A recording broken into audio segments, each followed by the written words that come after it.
Приехали на рыбалочку, на подлетку. Хась стоит, фен пыхтит, теплынь.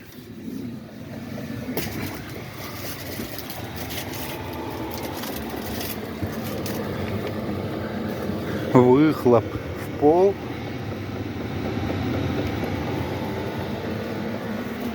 Питание через кнопку, через предохранитель. Все по фэншую. Вот такой мини-дом на колесах у нас.